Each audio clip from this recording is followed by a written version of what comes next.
Your D&D character has been bitten by a werewolf. You feel the hideous changes start to transform your body. Time to give your character sheet to the GM? No! Grim Hollow transformations allow you to play a character turning into a monster, whether it's a werewolf, a vampire, or you're an aspiring lich. My name is Ben Byrne, and this is the new Grim Hollow transformation rules.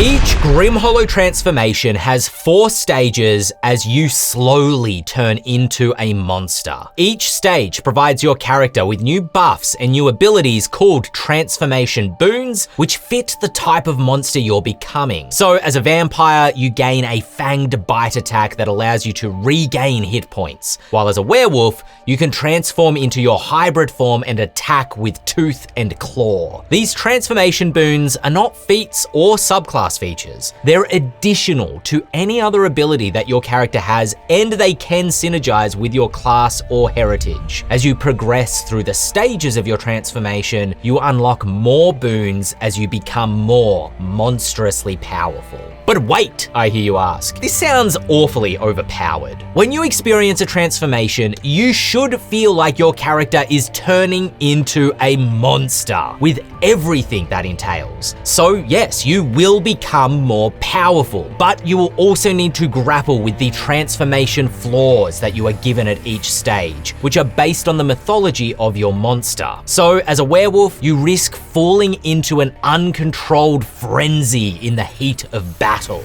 As a vampire, you need to feed on living blood, or you may be driven to kill your allies. When your character is bitten by a werewolf in typical D&D 5e, they get a small ribbon feature and that's about it. As a vampire, the DM actually takes your character sheet. But transformations are robust rules intended for you to continue playing your character, even if something terrible befalls them, like a monster's bite. That said, transformations are also intended to be fun. Players should be tempted by the promise of monstrous power, but grapple with the consequences. And you can play transformations right now for only $1. Grim Hollow is being revised alongside the D&D 2024 rules update, and you can playtest the new transformations, heritage system, and Monster Hunter class right now by clicking that link up there. The transformations playtest packet includes a full werewolf, vampire, and Shadowsteel Ghoul transformation, with many more coming in the Kickstarter. You might transform into a lich, an aberrant horror, or a fey creature, just to name a few. Signing up also gives you access to our playtesters Discord, where you get art previews early and can make your voice heard via playtest surveys. Are transformations in fact too powerful, and the monstrous flaws not impactful enough? Are we missing a key feature from the werewolf? You can let us know.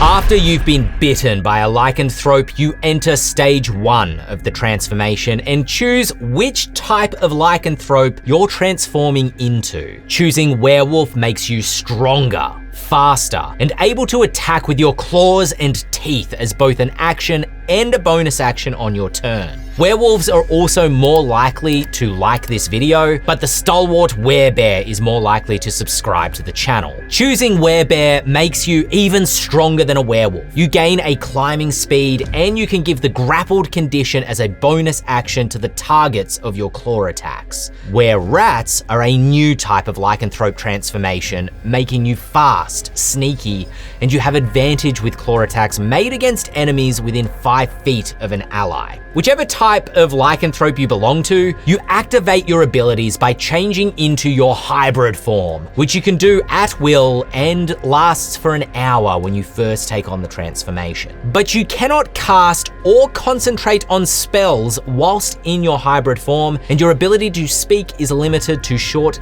guttural sentences. Additionally, the first time you become bloodied after a short or long rest, you must make a wisdom save or risk becoming frenzied and attacking anyone within reach. This save automatically fails if you're standing in the light of the full moon.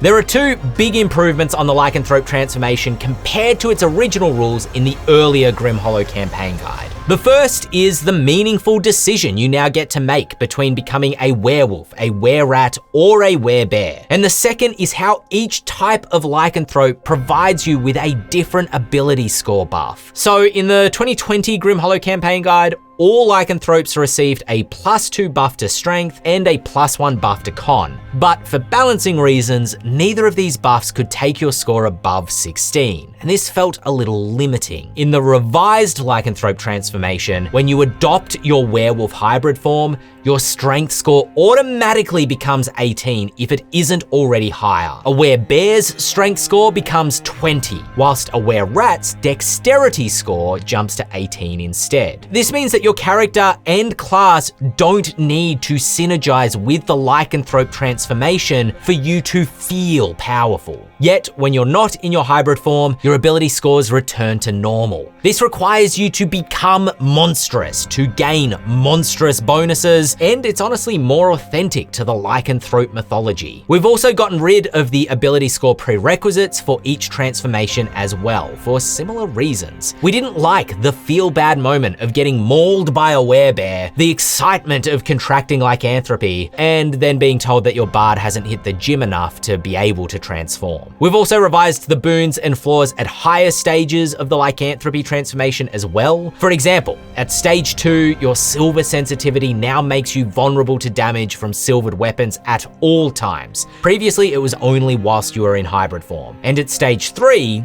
Bestial Savagery has been changed to Shapeshifter's Savagery. Instead of your claw attacks upgrading from 1d6 to 1d8, they become 2d8 plus your ability score, and you also get 2 claw attacks when using the attack action on your turn instead of just 1. Counting your bonus action, claw or bite attack, that's 3 2d8 attacks a turn. We did, however, remove the +1 armor class buff that Bestial Savagery gave you in the past because this boon is more about the aggression of a werewolf. In addition to revising the existing transformations, the new Grim Hollow books are also going to introduce entirely new transformations like the Shadowsteel Ghoul. Shadowsteel is a blasphemous metal used as a casting component for weaving complex and hateful curses. Curses which we described in this video here. But a Shadowsteel Ghoul is not someone transformed by a curse, rather an arcanist or warrior who has become corrupted through the heinous use of this metal. Shadowsteel decays the body and soul of those who wield it. So at stage 1 of your transformation, you must choose an ability score and lose 2 points in it. At stage 2 of your transformation, you become isolated and friendless as you start to resemble a desiccated ghoul. You are not considered an ally to any living creature, and no creature can be friendly towards you. Ally has become a keyword in the D&D 2024 glossary, and without it, you can't gain or give the benefits of a paladin's aura, nor can you be rallied by the battle master in your party. You can't get sneak attack from a companion being within 5 feet of your target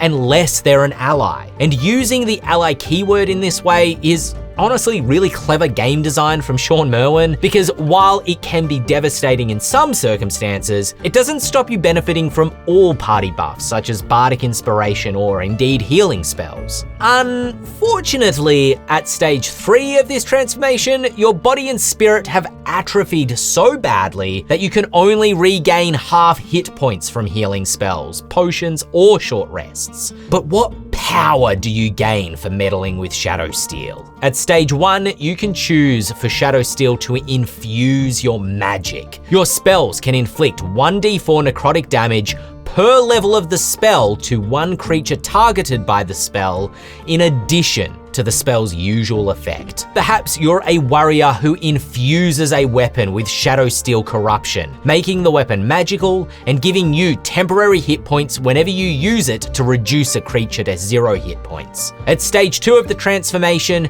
you choose 2 transformation boons. Perhaps your armor class increases as black, glassy Shadowsteel grows from beneath your skin. Or maybe instead you become resistant to spells, gaining advantage on saving saving throws. Or your Shadowsteel weapon becomes more powerful with a +4 bonus to damage. Grim Hollow will include guidance for how your character might become a Shadowsteel Ghoul through repeated contact with this blasphemous metal. But the books will also include new magic items forged from Shadowsteel and new feats that enable you to fully wield its dreadful power.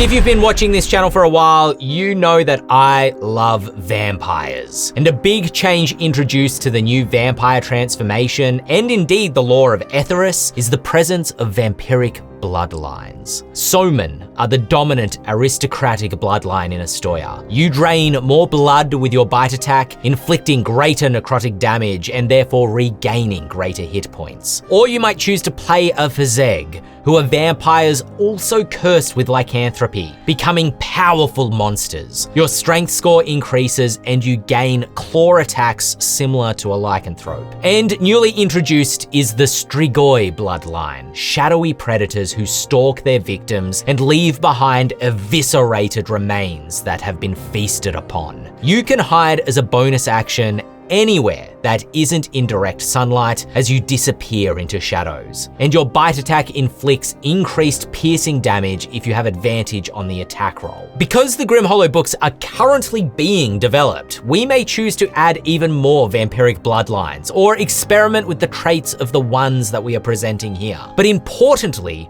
the transformation boons you choose aren't entirely locked to your bloodline, nor are they locked to your type of lycanthrope transformation, which allows you to customize your vampiric powers as they progress. You might gain Beguiler's Charm, empowering you to enthrall beasts or mortals to your bidding. Or you could become a Sangromancy specialist, able to use the blood you devour to reinvigorate your Sangromancy spells, which require hit points to cast. But of course, your need for blood increases with your vampiric strength, and as you age, the time between needing to feed shortens from 7 days to 4 days to every day. Ignore this thirst and risk turning on your friends and allies in a frenzy. If you'd instead prefer to play the thin-blooded Dhampir, which is a new player species in Grim Hollow's heritage system, you should watch this video to learn how Grim Hollow enables you to customize your character's heritage. Or if you want to try the heritage system, these monstrous transformations, or the new Monster Hunter class for yourself, click the link to sign up right here. It's only $1 and it also notifies you when the Grim Hollow Kickstarter goes live on October 1st.